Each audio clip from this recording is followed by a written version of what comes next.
só fazer uma provocação. Que é provocação não, mas mais uma curiosidade minha também. A gente elocubrar um pouquinho.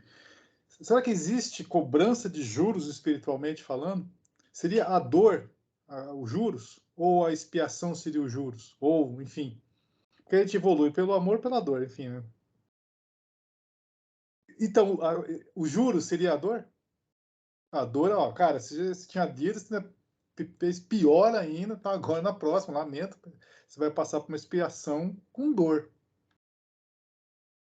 E aí? Vou mais adiante ainda. Seria o Vai. amor de investimento? Então, é o que eu ia abordar na próxima. Existe o capital de giro espiritual, ou o que seria a carta de crédito espiritual? Aí, talvez, porque é o lado bom, né? Fala, beleza, você está com crédito, você está com amor, então, beleza, você vai lá e né, vai à luta. Eu Que aí, acredito. Pode falar.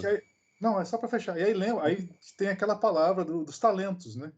Ou seja, não adianta você, tá bom, então eu vou para uma próxima encarnação, como a Carla falou. O segredo aqui no Prova e Expiações é não se enforcar mais ainda nas dívidas, parar lá no SPC espiritual, que aí o bicho vai pegar. Não acumulando mais dívida, beleza, mas é aquela a tal ideia, mas também a gente não pode ficar tímido e fazer que nem o cara que pega o talento em terra. Que também não. Beleza, não é para endividar, porque na palavra dos talentos, isso é claro. Por que o cara enterrou o talento dele? Porque ficou com medo. É nítido, ele ficou com medo. Ele falou lá, enterrou, falou, não vou fazer nada. Em compensação, aquele que dos 3 aumentou mais 3, dos 10 aumentou 10, não lembro agora, o 10 eu lembro que era. Mas, enfim, devolveu. Então, tem isso também. O Alexandre, ele meio que adiantou o que eu ia escrever aqui. Existe, então, o crédito espiritual? Existe o capital de giro espiritual? A gente Então, pode...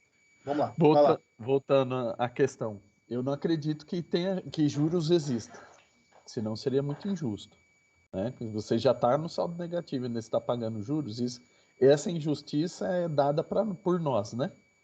Por nós aqui no meio terreno, a gente faz isso que é, né? Se está afundando, vamos acabar de ir a pique, né? Essa é a lógica do mercado financeiro. Mas o que eu acredito é que a dor seria tipo um pagamento em juízo, por exemplo. Você é obrigado a pagar. Então você vai lá e paga. Ah, não tem recurso, se vira. Você vai ter que pagar. Então toma aqui, corre, dá os seus pulos lá e paga. Porque querendo ou não querendo, se você não pagar, a gente vai fazer um jeito que você pague e você vai pagar. Então não tem saída.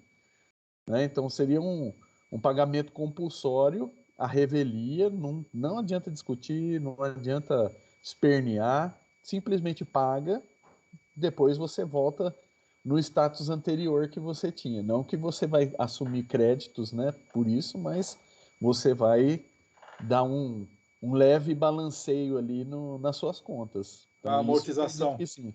Uma Vai amortização. amortização. Talvez seja até uma depreciação em vez de amortização, né? Que a depreciação você vai pagar de qualquer jeito, né? Mas e o crédito? Você explorar o crédito. Isso. Então, se a gente tem esse lado, então, para mim, faz muito sentido a gente assumir que o amor não é uma dívida, mas um investimento. Né? É a gente pegar o talento que nós temos aqui e fazer uma aplicação em alguma coisa, né? Fazer ele render. Né? Que é um CDB espiritual, uma poupança. O que não pode é enterrar, porque enterrar vai ter o efeito negativo, porque aí vem a inflação, come o valor, né? Vamos dizer, ele não vai passar a ser negativo, porque nunca tem essa possibilidade, mas ele vai perder totalmente o valor que ele tem. Hoje ele é alguma coisa, amanhã pode não ser nada. Não, eu entendo que existe inflação no sentido espiritual, que é a evolução dos mundos. Se você pega o seu talento em terra, o planeta evolui, né, o planeta inflacionou. A economia cresceu, por assim dizer. Exato. O planeta seguiu porque, né, É o teve curso natural, é isso, uma lei natural. teve um aumento, um progresso, né, e por conta disso ele traz algumas consequências. Isso, e Por exemplo, quem enterra o talento deprecia. exatamente, a inflação ela vai ser um corrosivo aí. né? Que vai fazer assim, ó, tudo bem, você não quer fazer nada? Beleza. Só que o mundo está mudando. Então, ó, você não está fazendo nada, você está acumulando a sua inflaçãozinha. Ó. A inflação vai comendo um pedacinho por vez aí do que você tem, já que você não quer fazer. Até chegar um momento que fala, ó, então todo mundo está numa condição X, você está na condição Y, então você vai para um lugar que tem a mesma condição que você. Eu acho assim que a gente ameniza muita coisa que a gente não sabe, né? Porque acho que todos os nossos esforços, aquilo que a gente gosta de fazer e ama, né? E faz com vontade, a gente vê um resultado positivo. Eu acho que algumas coisas sobram um pouco de crédito. Talvez a gente não tinha nem condições de fazer, e por algum motivo a gente se esforçou bastante e fez. Porque se a gente olhar o Emmanuel, gente, o Emmanuel evoluiu muito rápido, não foi? Nesses 2000 anos. Né? Então, assim, porque ele correu atrás de o que movimentou? Foi o amor, né? Que ele tinha pela Lívia. Então, o amor que faz a gente se movimentar. E a gente, às vezes, por amor, a gente vai atrás e quer fazer e passa por cima de tudo para poder vivenciar aquilo. Eu falo isso assim, porque quando eu fiquei doente, eu sempre caía esse capítulo para mim. Você paga só 3% da dívida. Eu falei, por isso que eu falei uma vez para vocês, eu acho que eu degolei mil cabeças e ainda só tenho um pescoço, né? Porque eu lembro que eu ficava lá no hospital e eu ficava lendo o Evangelho e toda vez que eu abria, eu falava isso, né, dos 10%. E aí eu ficava refletindo sobre isso. E quando depois de um tempo que eu saí tudo que eu fui fazer os tratamentos, e até hoje quando eu vou no médico, eles falam assim para mim, é quase impossível alguém ter a cirurgia que você teve e não ter sequela. E até os médicos que não acreditavam em Deus falavam, foi Deus que colocou a mão em você, não tem como, né? Uma coisa além da matéria. Só que eu, como espírita, eu sabia, né? Então, o que eu penso? Quando eu tinha muita dificuldade de ir para a casa de solidariedade, quando as meninas eram bebês pequenas. Mas eu levava elas, eu levava a Malu no bebê conforto, eu levava carrinho, eu deixava elas dormindo lá, mas elas iam comigo. Porque assim, se eu falar assim, olha, gente, eu vou trabalhar, sábado eu vou trabalhar, uma porção de gente vem e fala, então eu fico com as meninas. Agora, quando eu falava assim, sábado eu tenho que ir na casa de solidariedade, não posso ficar com as meninas. Né? Então, eu sofri bastante para ir, mas eu ia do mesmo jeito. Porque é uma coisa que eu gosto, né? Eu adorava estar ali. Fazer o evangelho para mim era muito importante. E quando eu fiquei doente, que eu não tive sequelas para falar e tudo mais, e a maior preocupação das pessoas era de eu ficar muda, e eu não tinha essa preocupação, mas a preocupação das pessoas era essa. E eu não fiquei, minha voz voltou igualzinha, que também eles falaram assim, que não era, se voltasse a falar, não ia ficar com a mesma voz. Eu pensei nisso, o evangelho, falar do evangelho, falar para as pessoas, foi o que me salvou.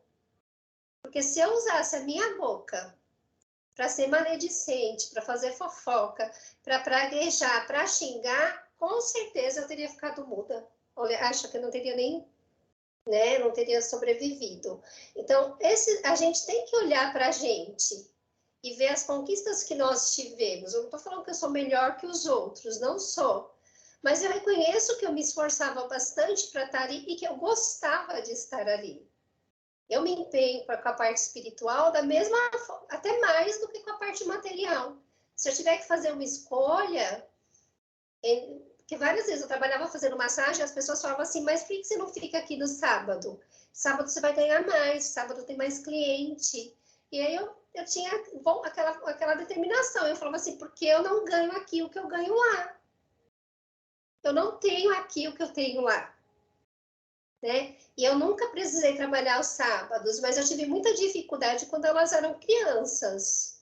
Hoje já não tenho mais essa dificuldade, porque elas já estão grandes, elas vão comigo, mas eu sofri bastante e eu ficava muito sentida quando as pessoas, tipo, me apoiavam quando era algo material, se eu tivesse que trabalhar, mas não me apoiava porque não dão atenção para as coisas espirituais, né? E aí, hoje eu vejo a Manu, ela se esforça, ela tá indo na Umbanda, ela gostou, ela quer ir, e eu vejo o esforço dela, né? Então, hoje ela falou assim, mamãe, se eu receber tal dinheiro, eu vou ajudar a pagar o aluguel lá.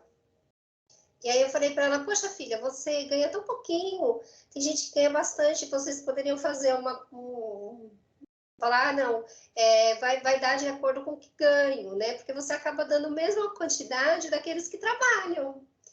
E ela falou, não me importo. Que bom que ela pensa desse jeito, né? Então ela deixa de pagar as coisas dela, comprar as coisas dela, para poder ajudar lá a pagar o aluguel do terreiro, comprar vela, as coisas que eles precisam. Então eu falo assim, talvez tudo isso é o resultado dos meus esforços também, delas perceberem da minha preocupação com a espiritualidade, né? E eu sinto essa preocupação, para mim isso é muito natural, mas eu vejo que existe muita resistência com relação a isso, né? E não deveria, né? E eu acho que a gente tem que priorizar isso. No começo é difícil, porque todo o trabalho que a gente vai fazer, seja material ou espiritual, parece que vem uma força contrária para você não fazer, né? Parece que tudo vem para tipo, falar assim, você não tem capacidade para isso, enterra seu talento, né? Então, tem essa questão também, né? Parece que tudo te cerca para que você não avance. Mas, quando você se esforça, porque tem que ser da gente isso, ninguém vai poder fazer isso por nós, se a gente se esforça no início, né, e não desiste, depois de pouquíssimo tempo, parece que tudo flui, tudo ajuda. Então, acho que a gente tem sim, tem crédito, tem muita ajuda, né, mas a gente tem que querer. E esse nosso querer é muito respeitado, eu percebo que ele é muito respeitado. Antes de passar para você, Alexandre, deixa eu só. A Carla comentou que na da operação, depois que ela teve. Né, foi bem sucedida a operação, que o médico, né, inclusive os ateus, né, ficaram surpreendidos. Diz a Carla que ela chegou para o médico: Nossa, você é médico? Você é ateu? Falou, sou ateu sim, graças a Deus. Alexandre, vai lá, é você aí. Eu tenho uma visão particular que nós espíritas, né, vou nos incluir nessa, a gente, de certa forma, assim, eu acho que dependendo da religião, a gente acaba, né, nós seres humanos, acabamos replicando as coisas de uma religião na outra de formas diferentes, né? Então, por exemplo, nós espíritas damos mais valor para o sofrimento do que para o amor. Porque a gente pensa, e isso é uma coisa interessante, a gente pensa que a gente gera crédito através da dívida. Não é uma coisa interessante? Gerar crédito através da dívida. Ó, eu tive uma dívida, então eu vou sofrer para eu gerar crédito. A gente está pensando o contrário, na verdade, né? A gente não está pensando em gerar crédito, a gente pensa em atrair dívida para que a gente possa evoluir. A gente não pensa em evoluir sem contrair dívida, né? Então, e isso agora me veio na mente, né? Então, em nenhum momento, em qualquer passagem de Jesus no Evangelho, fala que fora do sofrimento não há salvação. Eu nunca ouvi isso. O que eu ouço é fora da caridade. Caridade é o quê? Crédito. Não é débito, é crédito. Né? Só que a gente leva tudo para o débito. E aí a gente quer evoluir, adquirindo dívida. Né? Então é uma coisa interessante. Aí a gente vai, né? Dá para fazer vários paralelos com. Não tenho conhecimento profundo de muitas religiões, mas a gente começa a fazer vários paralelos. Dá para fazer vários paralelos com temas semelhantes em outras religiões. E também você pode pegar isso e trazer nos muitos ditados disponíveis aí, né? A grama do vizinho é mais verde, e por aí vai, né? Eu entendi. Não, então anota aí, para a gente fazer uma próxima discussão, que é a questão da penitência. O autoflagelo, a penitência. Ou seja, qual é o mérito? Qual o crédito disso? Mas só um spoiler aqui que eu estou fazendo. Mas olha que interessante, eu vou pegar uma das perguntas aqui do Livro do Espírito, rapidinho que eu anotei, que é a 195, um trecho dela que é interessante de falar, que eu vou ler a pergunta, mas logo em seguida eu vou na parte que interessa da resposta, que a resposta é enorme. Que é aquela tal ideia de enterrar o talento. A possibilidade de se melhorarem uma outra existência não será de molde a fazer com que certas pessoas perseverem no mau caminho. O cara fala, já que eu vou ter outra existência, eu vou continuar aqui na minha dívida, vou continuar aqui na minha maldade, vou continuar aqui na procrastinação. Né? Vou na procrastinação. Dominados pela ideia de que poderão corrigir-se mais tarde. Olha que interessante. Lá no meio da resposta que está o que eu quero chegar. Na quarta, quinta linha. A resposta da espiritualidade. De fato, um espírito imperfeito poderá, durante a vida corporal, pensar desse jeito, como dizes. Mas, liberto, que se veja da matéria, pensará de outro modo, pois logo verificará que ele fez cálculo errado. Olha que interessante, cálculo errado. Cálculo, ele calculou, ou seja, fez as contas erradas. Contabilidade espiritual. Ele fez a contabilidade espiritual errada, e então o sentimento oposto a esse trará ele para a nova existência. Ou seja, aqui a gente está ofuscado, a gente não consegue ver todas as possibilidades de investimento. É o que você falou, Alexandre. A gente fica assim meio que enviesado pelo sofrimento. É um viés. O espírito tem esse viés do sofrimento. Mas lá fora ele fala, não, pera lá, cara. Eu joguei minhas fichas no investimento errado, investi errado, fiz o cálculo errado, fiz a contabilidade errada, deixa eu voltar lá e investir direito. E não é raro a gente ouvir assim, falar assim, nossa, não sei quem está sofrendo tanto, mas também, na hora que terminar o sofrimento, pensa, ó, foguete, vai ser alçado a esfera interplanetária, de tanto que vai evoluir. Na verdade, está pagando dívida, não está evoluindo nada, né? Eu acho que a contabilidade aí não tem erro. Amor é crédito. Ponto. Se você... porque o amor é o princípio de tudo. Para você ajudar uma pessoa, você tem que sentir amor. Para você doar alguma coisa, você tem que sentir amor, né? Para você fazer qualquer atitude que seja, ela tem que ter como princípio o amor, né? Tanto que Jesus bateu muito nessa tecla, muito nessa tecla. Ele não ficou evidenciando, né, o que é ruim, o que é ruim. Não, olha, gente, é aqui, ó, é o amor. Você ama, né? Você ame ao próximo como a ti mesmo, né?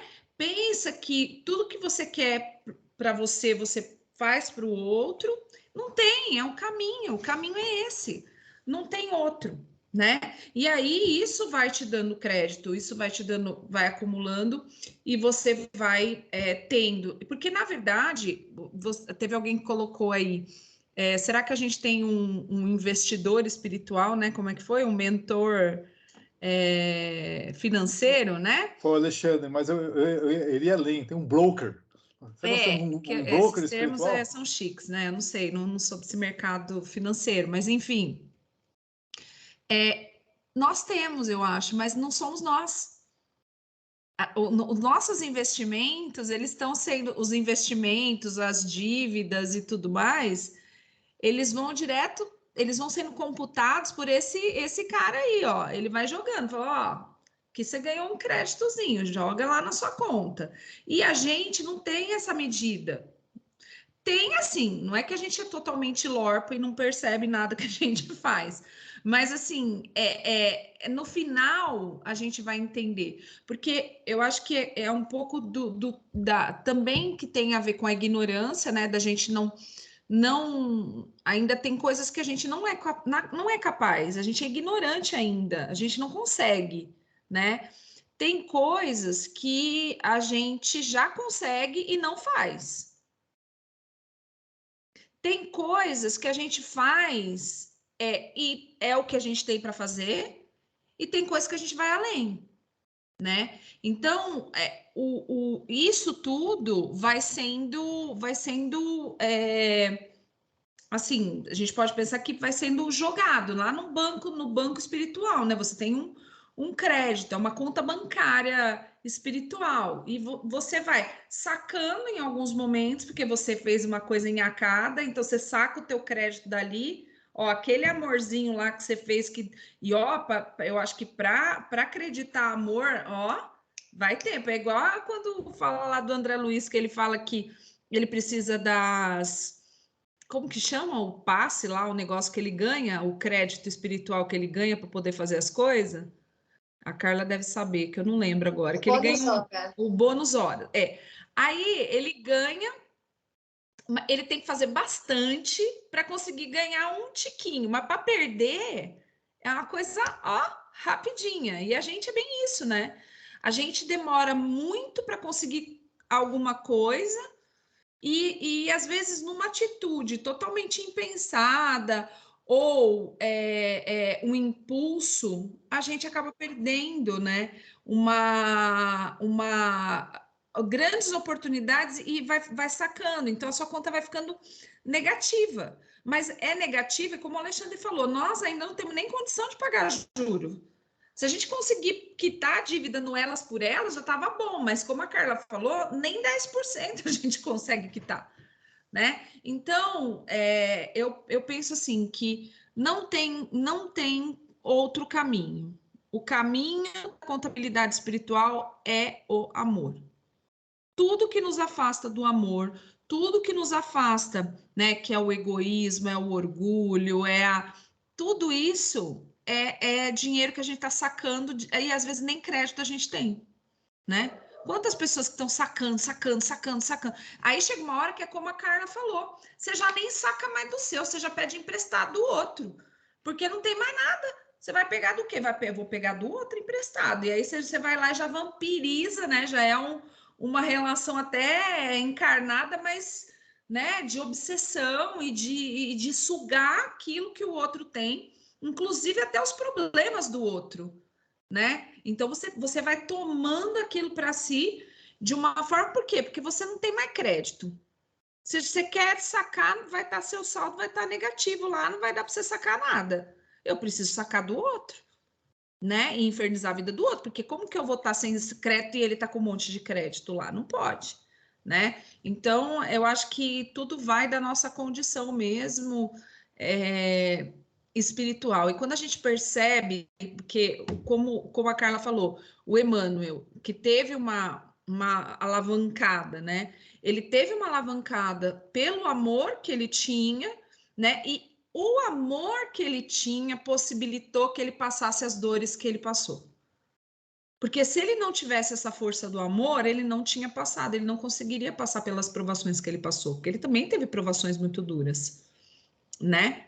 E coisas que a gente vê, como o Chico também teve, como outros tiveram, né? Então, o amor, inclusive, nos dá força para a gente poder passar pela dor. Então, não é a dor que transforma, não é a dor que transforma, é o amor que transforma. Porque o amor, ele passa a ser uma coisa tão mais importante e tão mais superior que a dor, ela é possível de ser vivenciada, porque o amor que você tem lá é maior do que o medo da dor. E muitas vezes a gente sucumbe, porque a gente acha que consegue, mas o amor ainda não está suficiente para você conseguir. É a mesma coisa, você tem crédito para comprar uma casa, você quer comprar uma mansão, mas o crédito que você tem lá dá para comprar uma casa com 2 quartos, sala, cozinha e banheiro. É o que você tem, amigo. Esse é teu crédito aqui. Então não adianta você querer ir lá e comprar uma mansão. Você não vai conseguir pagar depois, você vai dar um passo maior com a sua perna, enfim. A mesma coisa, gente. Não adianta a gente querer fazer uma encarnação, que a gente vai sofrer, o que a gente vai fazer, porque é o que o Alexandre falou. A gente não precisa ir pelo caminho do sofrimento. Olha, Deus é tão bom que deixa a gente pagar em prestação, gente. Só que a gente é tão desesperado, né? Que a gente quer fazer tudo ao mesmo tempo e não dá conta de terminar nada. As nossas prestações, você consegue pagar R$1 de cada dívida que você tem. Porque você começa a fazer, ah, não, mas eu tenho que pagar essa. Aí você começa a fazer aquela, mas você não termina. Aí você vai para essa. Ah, não, mas agora eu vou olhar essa. Daí você não faz nem bem uma coisa, nem bem outra, nem bem outra. Por quê? Porque você não tem um foco. E o foco é o amor, gente. Não tem outro. Se você não tiver o foco na sua vida, que seja o amor, já era. Quando a Carla dá todo esse depoimento e essa fala dela, do quanto ela se esforçou para poder ajudar e poder fazer aquilo que ela gostava, mas que provavelmente fazia muito melhor aos outros, porque Carla, a gente sabe como que é, né? Ela não gosta, mas a gente vê isso. Então, assim, quando a gente tem esse propósito, mas o que moveu ela a fazer todo esse movimento? Vou levar as meninas comigo, vou fazer tal coisa. É o amor que ela tinha, aquilo que ela estava fazendo. Se o amor dela não fosse suficiente, ela não iria. Ponto. Né? O que o Emmanuel fez? Ele amava tanto a Lívia que ele queria estar junto dela, e ele só podia chegar perto dela se ele evoluísse, né? Então, assim, é tudo isso. O amor tem que ser sempre a energia propulsora. Não tem outra energia que nos move. Até para sentir dor, a gente precisa de amor. E a gente vê esse alívio da dor através do esquecimento do passado, né? Que, assim, a espiritualidade é tão amorosa e nos protege tanto que ela nos dá esse esquecimento, porque a gente não ia conseguir suportar viver lembrando de tudo aquilo que a gente já fez, né? Então, porque é um voto de confiança, ó, vai, segue em frente, você não vai se lembrar, né? Para aquilo não te perturbar, para você não ficar pior, para você conseguir agir, para você conseguir ir para frente, né? Igual, supor, uma mãe que matou o filho no passado, os dois vêm junto, aquele ódio todo. Se ela lembrasse daquilo, ela pode ter uma... De vez em quando ela vem aquela antipatia, só que ela repele. Não, é meu filho, não posso sentir isso, né? Então, ela não lembra. Agora, se lembrasse, imagina como que ia ser difícil a gente caminhar lembrando de tudo que a gente fez. Ia ser insuportável, né? Ia ser... Então, a misericórdia divina é tão bonita, né? E tão rica que ela nos protege disso, né? Porque eu acho que deve ser muito lindo, né? O trabalho dessa espiritualidade que cuida da gente, que nós somos seres mais inferiores, né?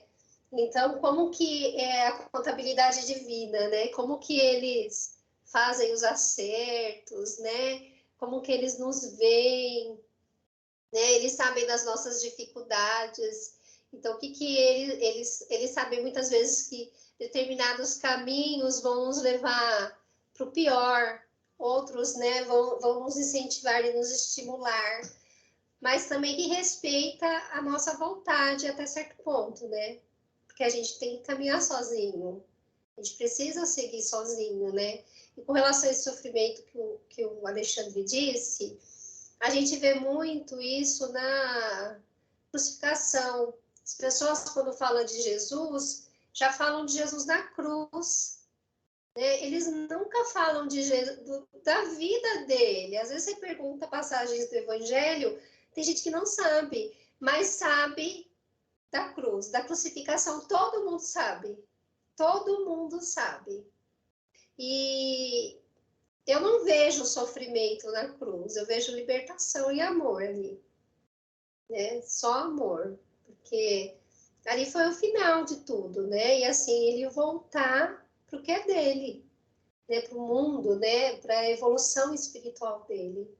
Então, nunca o pessoal falava, fui no cinema, assisti Paixão de Cristo, chorei tanto, tanto, tanto. Eu nunca senti nada vendo aquilo, aquele sofrimento. Eu sempre pensei assim, o ser tão evoluído, tão moralmente, ele vai se apegar numa madeira, gente. Tem alguma coisa aí, alguma mensagem que é muito além disso, de sofrimento. Eu sempre pensei dessa forma.